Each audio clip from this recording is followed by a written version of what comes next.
or joust around to have some fun or march across the land. Each day there's adventure, always something new. And the team that dreams tomorrow up is Legoland in you.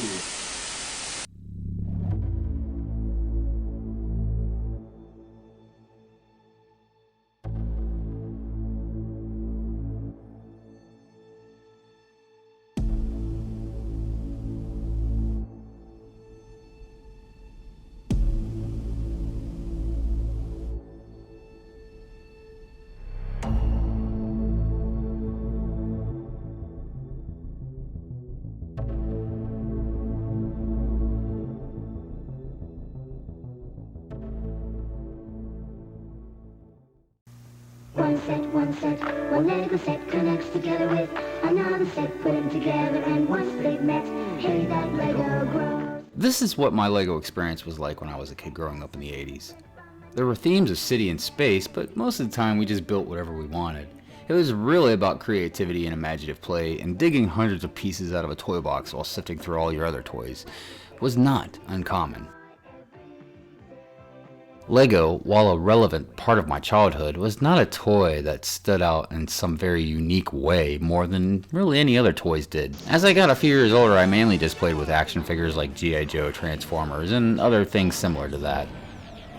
As I got closer to teenage years, I went into a very, very long dark age with Lego. I would still collect comic books and other random collectibles that sparked a nostalgia fire within me, but Lego would be the furthest thing from my mind for about 25 years or so. Even if I crossed paths with Lego, like seeing someone's kid with them or seeing them at a store, I didn't think of them more than plastic building blocks in the same way I would think of like constructs or Lincoln Logs, and nothing more.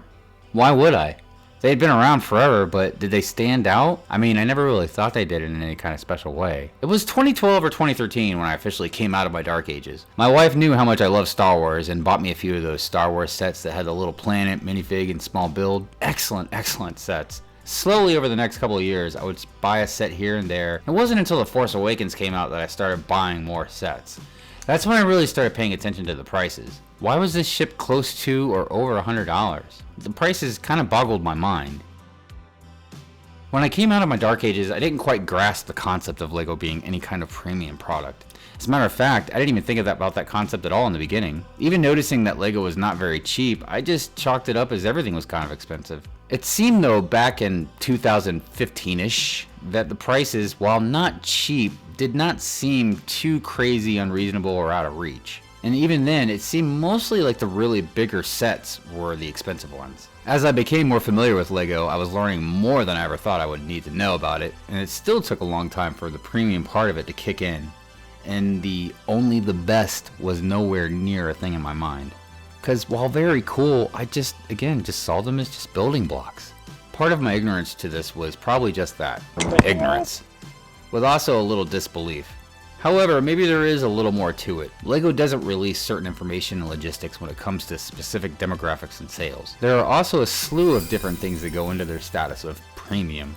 And a lot of people would argue with me that the prices and premium status is justified, and I can see that looking at the aspects of things like marketing, land members, more and more incredible builds, more IPs, expanding growth in sales, more stores, especially in China, to justify the increasing prices and the justification of premium. But something else happened while this was going on. They started making bold claims and acting pretentious, in my opinion. The quality of the bricks is great, and I have no serious complaints with the exception of certain colors being brittle, which I think they have taken care of, but I'm not 100% certain this is the case. At any rate, the mathematical precision, clutch power, and overall quality of the brick is fantastic, and hasn't really been paralleled. Some companies are getting close, but that's a whole nother discussion. Before we get into what my discrepancies are with the whole premium aspect, let's figure out how the premium aspect came to be. I say this because Lego has not always been like this. They have always been wonderful toys, but they weren't always put on a pedestal and weren't originally known to be so expensive. Let's go back in time to 2003. Lego was $800 million in debt and on the verge of bankruptcy. I'll make another video what led up to that another time, but the point is Lego was not a premium brand. They were a toy brand that made a bunch of bad decisions and couldn't keep up with the competing market. Even with Star Wars and Harry Potter, those only sold well enough when the movies were out. Gaining those IPs were a start in the direction that would take them to this premium path, but it wasn't enough at the time. At the beginning of the 21st century, digital entertainment was booming and video games became extremely popular. Kids no longer really seemed to have a desire to play with Lego the same way they did. So, IPs were a start, but I feel there was 5 main things that pulled Lego into the premium territory over time. 1. Appointing Jørgen Vig Knudstorp, I hope I pronounced his name right, as the CEO. This man was a genius in how he turned the company around with his unique mix of innovation and going back to the basics. The first thing that Jørgen changed was significantly reducing the amount of parts they made to either 3,000 or 6,000, I've read different numbers. Next, he sold all 4 Legoland theme parks to Merlin, which obviously is going to be helping with their deficit. And finally, he shut down the computer games part of the company as it was not very profitable for the time. Also creating their own IPs so they're not relying just on ones they don't own or time frames of movies. The culmination of these things he implemented are huge factors in how the company became what it is now. However, there are still a few things that push them over the edge with being premium and expensive. 2. Architecture sets. This is a big one. I know some of you may be asking what this theme has to do with the subject. Well, in my opinion, this is the birth of actually the premium price. In 2007, Lego paired up with Chicago-based architect named Adam Reed Tucker. He had been constructing buildings out of Lego bricks. What was born as a result was a new theme called Lego Architecture. Famous landmarks like the Eiffel Tower and the Statue of Liberty could be replicated in miniature forms using Lego's colorful bricks. These were cleverly targeted at a more adult-dominated demographic and consequently sold at a premium price. You see, it started with AFOLs. David Graham, who runs marketing and business development for Lego's Future Lab, said not only did they sell, they sold for way more money than a kid's kit with the same number of pieces would have. Because Lego could charge grown-up prices. $70 instead of $30. That proved the case. Lego saw the market even back then with trying to pull in an older audience that had their own disposable income. This is also when the modular line came out. So Lego saw this market way back even before the adult welcome line. More adult themes and builds have continued to rise to all-time highs. Eventually, Lego didn't need only the adult sets to apply the premium name and price to all Lego though, which leads me to number 3, the Lego Movie. This movie put Lego on a whole new level of popularity. You can see in this graph that Lego was already climbing, but in 2014 and 15 it spiked and continued its rise before dipping in 2017 for a bit. The Lego Movie was brilliant, funny, and a masterpiece in animation. It uplifted them from just a toy to an international cultural phenomenon. Honestly, I think it even helped pull me back into Lego. 4. The pandemic. Here's a graph again showing just how much Lego sales spiked in 2 years. At the tail end of this is when we got those wild increases of their prices. Not much to say, but with millions of people stuck at home, Lego profits skyrocketed. 5. This one is the most interesting to me.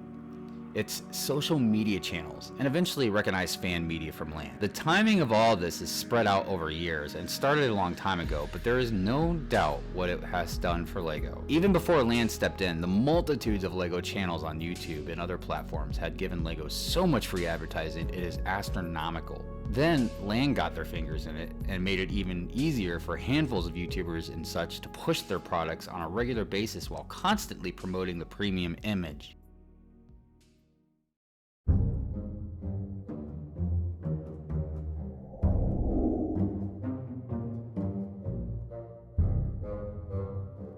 Some of you must be wondering what my problems I could have with them being premium. I'm a grumpy old man. I don't like everything the way it is now compared to the way it used to be. Well, it isn't the individual quality of the brick. I've already made that clear. As a matter of fact, Lego is always making new parts and the molding is superb. Prints are generally wonderful. There is tons of things Lego does right. My main issue right from the gate is making a children's toy premium. The lines became blurred once the adult market was noticeably profitable, and something to me feels scummy in the elite kind of way about it. LEGO is constantly increasing prices. Sometimes it is understandable. Sets have become more detailed and complex. There are things like inflation, rising production costs, labor, material costs, etc. However, don't let this fool you into thinking that this is the only reason they raise prices. When you slap that word premium on something, that comes with premium prices. And with them making multiple billions every year, LEGO is doing just fine with all these factors I just mentioned. Another issue I'm having is the dumbing down of a lot of sets while the price is still going up. Star Wars, in my opinion, is a big culprit of this. Many Star Wars ships and sets are smaller builds now, but the price is still the same or higher. They have made numerous mistakes in the Star Wars theme, whether it's insulting comments, multiple mistakes that correct research would have prevented, or just not listening to fans even when they've asked them what they wanted. Another issue I have is we have sets that cost $500 or more and have stickers in many of them. Not just Star Wars, but many themes. They have continued to do things that cut corners to make their profit margins higher that I just think as a premium company should have been left alone. Changing the pad cups to boxes, changing the CMF bags to boxes, removing the calendar, moving the gift with purchase that align with a set so it doesn't come out with that said set. There are more things like these by themselves that aren't the biggest issues, but added up, they paint a bigger picture. Something else that I think is an even bigger impact on the premium aspect is the growing discounts. No, I'm not talking about the retail stores. I'm talking about the official LEGO stores and Lego.com. The amount of sets that I see going on discount keep growing and growing. And I mean, this just doesn't look good for a premium company. Now, whether it's because it's really just people not being able to afford their stuff anymore, or they're just overproducing stuff, or maybe a mixture of both, or maybe even other factors that I'm not thinking of, I don't know. But whatever it is, it doesn't look good. No matter how it sounds, I did not intend to make this video to bash LEGO. I love their product, and this toy has given me much joy and has become a part of my life in a huge way. I just don't like what LEGO is becoming, and as much as I am for capitalism, I feel like LEGO is becoming greedy and pretentious for being a toy company. What I mean is that it's just plastic bricks that are manufactured in an automated factory, and while they definitely can be for adults, they are originally and supposed to be mostly made for children, and attaching a premium title to it seems snooty to me, and to say only the best is good enough but you habitually make mistakes is just ludicrous in my eyes. However, I do love the toy very, very much, and I don't want LEGO to fail, so I do hope that they continue to make right decisions and they won't get too out of reach for everybody. Today, everybody's spoiled rotten. We made up our own games like chew the bark off the tree. Thank you so much for watching. I appreciate it. If you like this video, please consider subscribing. I hope you're all doing well and staying safe. Peace out.